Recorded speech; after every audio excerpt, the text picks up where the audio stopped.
కొన్ని శుభగ్రహాల వల్ల ఏమవుతుంది, ఇల్లంతా కూడా సౌభాగ్యంతో నిండి ఉంటుంది. ఉత్సాహంగా ఉంటారు. నూతన వస్త్ర ఆభరణాలు కొనుగోలు చేస్తారు. భార్యాభర్తల మధ్య అన్యోన్యత పెరుగుతుంది.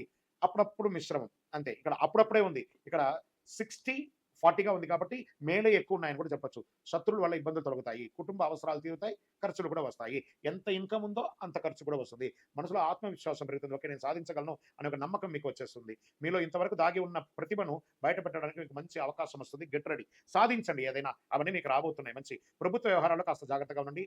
కేసుల్లో తొందరపాటు మానుకోండి. ఉద్యోగంలో ఉన్నటువంటి ఉద్యోగస్తులకి మిశ్రమం. చెడు లేదు, మంచి లేదు. అలా సాఫీగా జరిగిపోతుంది. ఇంక్రిమెంట్స్, బోనస్‌లు వచ్చే నెల ఇది.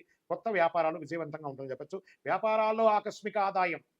చూడండి ఇది బాగుంది. మీరు ఎప్పుడో రావాల్సిన అనుకున్న డబ్బు కూడా ఇలా సునాయాసంగా వచ్చేస్తుంది. అయితే కొత్త బ్రాంచులు పెట్టడానికి ముందు 1కి 2 సార్లు ఆలోచించి అన్ని రకాలుగా మంచి చెడుతో చూసి పెట్టండి. సోదర పరంగా ఖర్చులు పెరుగుతాయి. మాసాంతంలో కుటుంబం, బంధువులు